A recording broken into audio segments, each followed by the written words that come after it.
Hello and welcome to my project walkthrough video for the goings-on. It is a Rails and Redux client-side application with a Rails API backend. So the first step would be to fork and clone my repo here. I have some other setup instructions. You can see I've already forked and cloned this repo over here. So then in terminal, you would run bundle install to install the gem dependencies. That's on the Rails API side. RigDB migrate, that's to set up our database. I use Postgres, and so that would set up a favorites table. CD into the client folder. npm I to install the node package dependencies on the React side, and then rake start starts up both servers. So I have the React server on port 3000 and the Rails server on port 3001. So I used a gem called Foreman to handle that. So along with a proc file. So here's my proc file, sort of where I'm giving different tasks. And then in my library, I made a rake task here so that I can run the whole thing just by running rake start. So here I'll boot it up.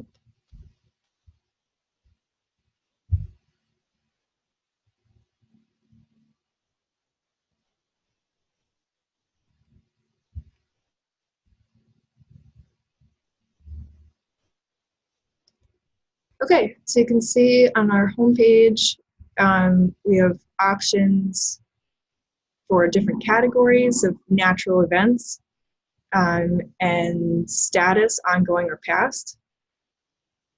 So if we submit here, so we can see, so I have it pulling the most recent 4 natural events from the NASA EONET API.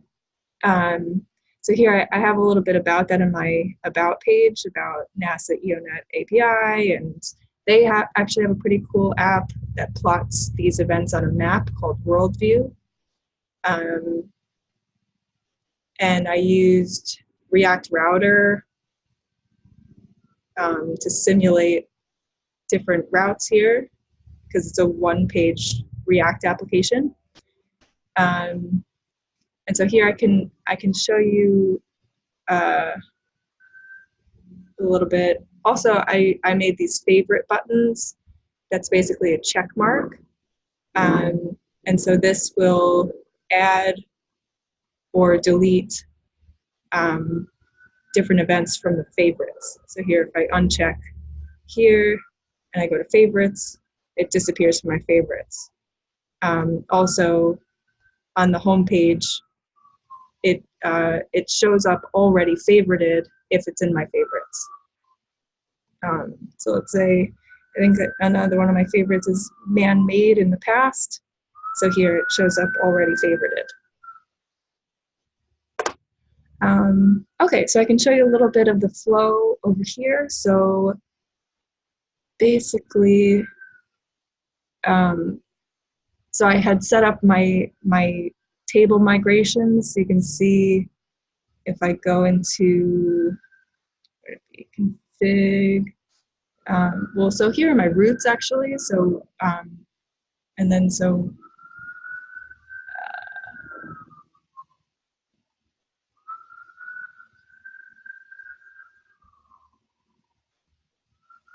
oh, my database folder. So you can see my schema. So I have some favorites here. And these are my migrations.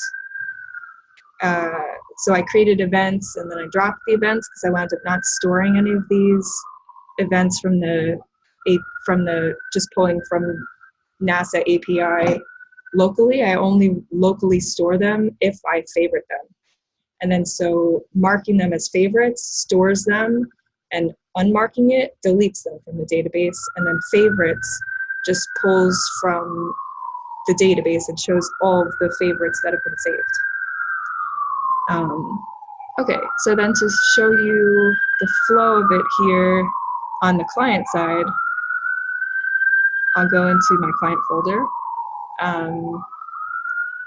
And so you can see if I start out in my index, I'm creating a Redux store here and using a root reducer.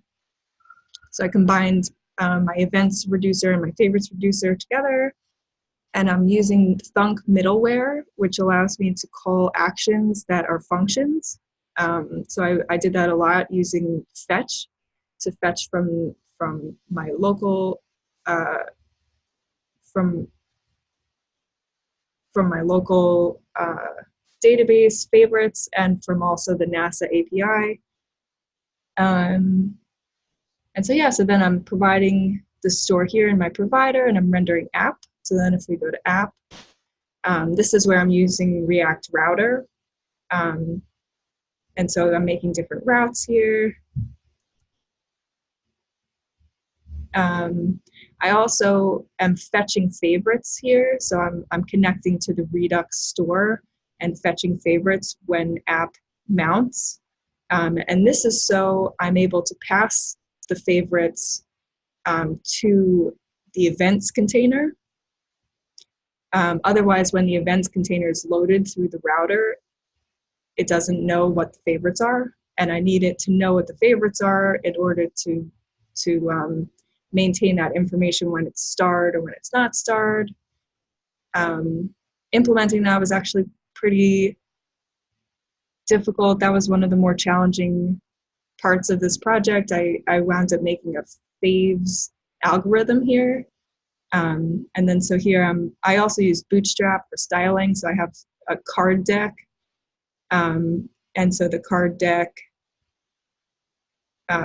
renders different events if there are events that are called. And then so I pass a check prop where it checks if there are favorites. And if there are, then it calls this faves algorithm with the array of events as well as the array of favorites. And then, so this algorithm goes through each of those arrays and pulls out the titles, compares them, and then returns all of the matches in an array. So then it checks if that array includes this particular event's title. And if it does, then it returns true. If not, it returns false. And if there are no favorites, it automatically returns false. So then you can see in the event component,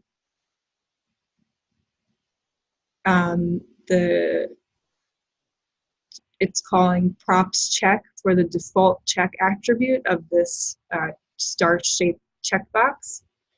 I used like an icon style sheet in order to display this checkbox as a star. So yeah, also on click, it triggers this toggle star function, which I passed in as a prop also from the events container. So this basically just will check if that check mark is checked, then it will add it to the favorites. And if it's not checked, then it will delete it from the favorites. And so it does that with these actions that I've passed it through my map dispatch to props. So I brought it, I imported it here. And so you can see in my actions, so that would be in the favorite actions. So this is where I'm using functions as actions, so that's why I use the Redux Thunk middleware. And so you see when I create a favorite, I'm passing it the title, description, category, source URL, and I'm sending a post request to my favorites controller. And so the flow here will go from action and then it goes to my Rails side controller. And so it's creating, it communicates with my database here. I have it find or create by, so it can't, it's just a safeguard for creating the same favorite twice. And then it will return that favorite and it'll render it as JSON. And so that JSON rendering goes back to the favorite actions as the payload.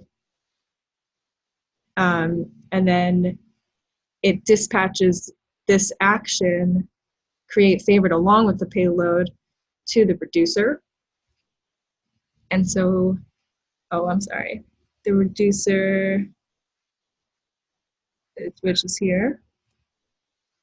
And then so you see if the action type is create favorites, then it updates the Redux state and adds in that action payload to our favorites. So then we're able to access it here as well, because this is just fetching all of the favorites. So that winds up going here where it's just rendering all of the favorites. We can delete the favorites. That was why in the events container, I had to pass it all the favorites to compare, to know if it had to be started already, but also to delete it because we need that ID in order to delete it. So I'm calling delete. I'm using this props favorite as well over here.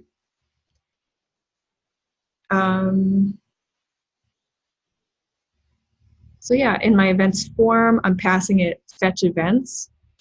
And so that's an action that's gonna come from our event actions here.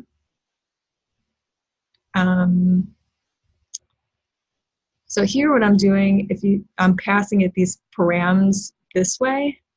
So you can see in my events form, I have a controlled form here. So based on what you're selecting, when you hit submit, it will call this fetch events prop with the state, which is going to be with the category and the status.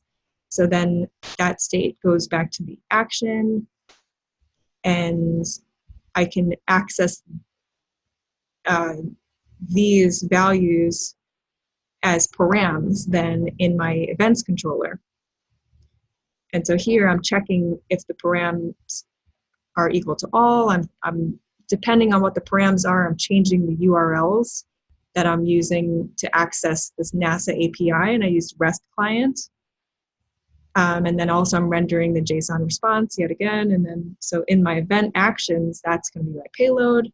And then I'm updating the state of the whole application or the Redux store.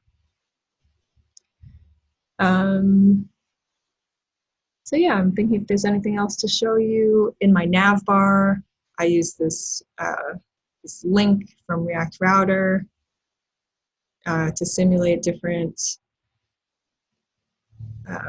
pages in my one page application. Okay, thank you so much for watching. I have a blog post about this as well. I'm gonna have it in my about page, and I'm gonna try to post this to Heroku as well. All right, thank you so much for watching.